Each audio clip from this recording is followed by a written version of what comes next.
વિજય, કેવું નહીં? માણસ મોટું થતું જાય એમ કેવું બદલાતું જાય? હા યાર, એ તો બદલાય તો ખરી જ ને. જો હમણાં સાંજે જ હું તારું પ્રમાણપત્ર જોતો હતો 8મા ધોરણમાં. એમાં શું લખ્યું તું ને અત્યાર શું? એમાં લખ્યું તું કે કોમળશાળી, શાંતિ પ્રિય અને વર્તણૂક સારી.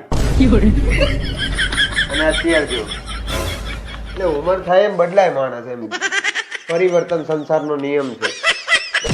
તમે વિચારો, હું તમારી બધી વાત સમજુ, તમારી બધી વાત માનું તો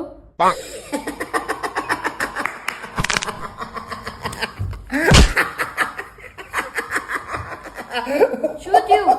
હું આવું વિચારી પણ નહીં શકતો.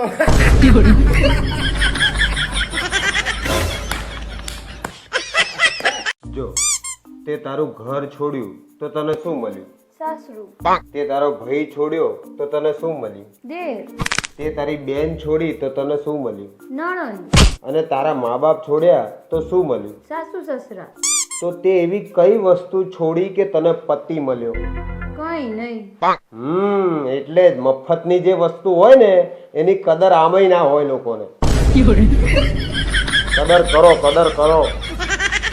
વિજય, કેવું નહીં? એક પુરુષની આખી લાઈફ સુધારવા માટે એક વાઈફ જરૂરી છે. અને એક વાઈફ ને સુધારવા માટે આખી લાઈફ ઓછી છે. સુધરે માર માર જ કરે ને. જરૂર જ નથી સુધારવાની.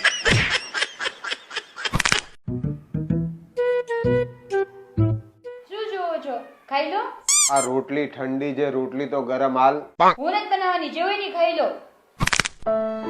ઉભો બેટા, હું ગરમ રોટલી લઈ આવું. A few moments later.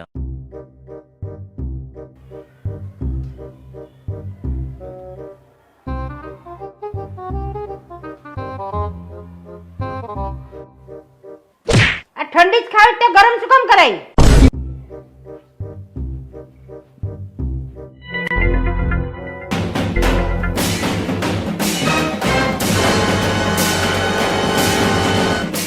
એટલું કામ કરીશ તું, લાય સાવણી મને હાલ. રાતના 2 વાગ્યા બેટા, તું કેટલું કામ કરીશ? તું તારી તબિયતનો થોડો ખ્યાલ તો રાખ. આખી જિંદગી કામ કરીશ તું, હાલ આમ હુઈ જઈ. નીંદર નહીં આવતી તને? આરામ કર તું યાર, શાંતિ રાખવાની.